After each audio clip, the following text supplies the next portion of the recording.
Welcome back to Satanic 666, where we shine a light on the darkest tales of history and myth. In today's episode, we continue our series, The Origin of Evil, Satan, Lucifer, and the Fallen Angels by diving into the early Christian and medieval perspectives of Satan. We'll also explore the iconic elements that have shaped his image throughout the ages. Let's uncover the transformation of this formidable figure from a theological adversary to the embodiment of evil. Join us as we explore the ancient roots and artistic portrayals of Satan. During the early Christian period, the figure of Satan underwent significant reinterpretation and development, influenced by the theological reflections and writings of the Church Fathers. This transformation solidified Satan's role as a central figure symbolizing evil in Christian theology. Within the canonical texts written primarily from 50 CE to 100 CE, Satan's role is clearly articulated. He emerges as a tempter, deceiver, and the chief adversary of both Jesus and humanity.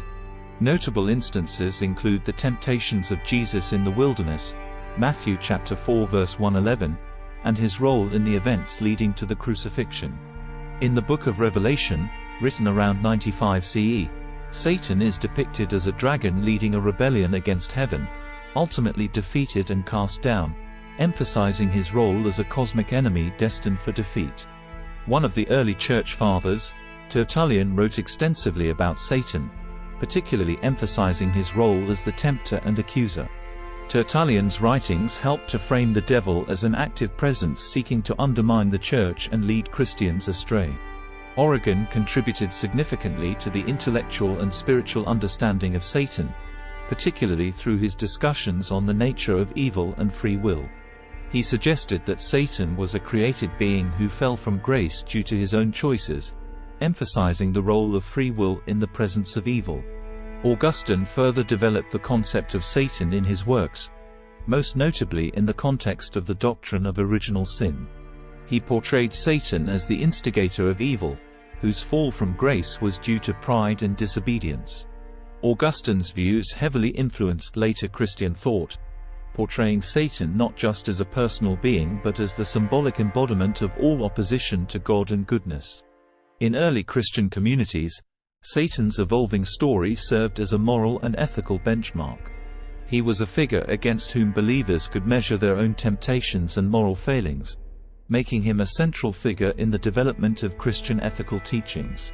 The theological discussions surrounding Satan influenced his depiction in Christian art and liturgy.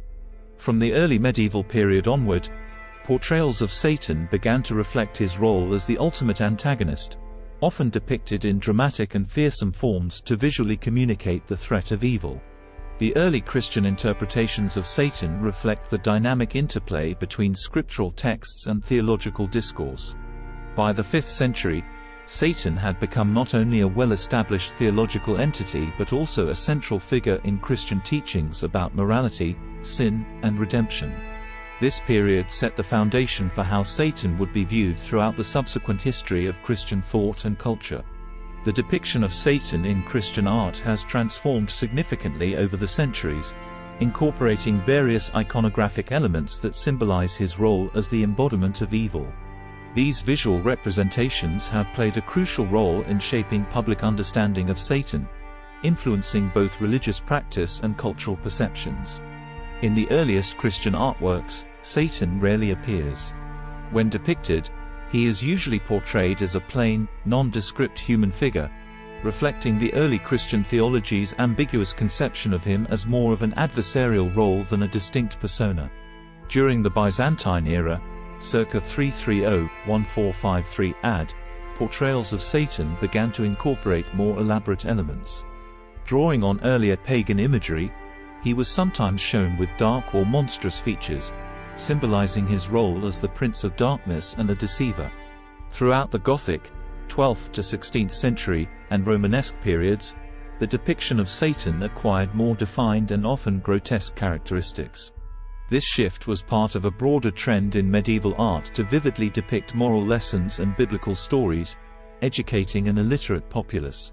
Iconographic features such as horns, cloven hooves, and a tail were introduced, drawing from classical and pagan depictions of fauns and other hybrid creatures such as Pan, symbolizing his bestial nature and association with sinful behavior.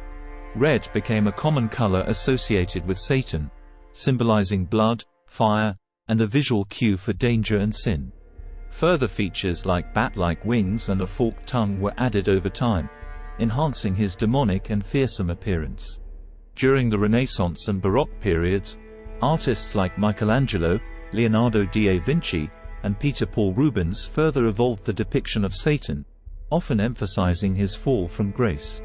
In contemporary times, the iconography of Satan has been adapted for various media, including film, television, and graphic novels.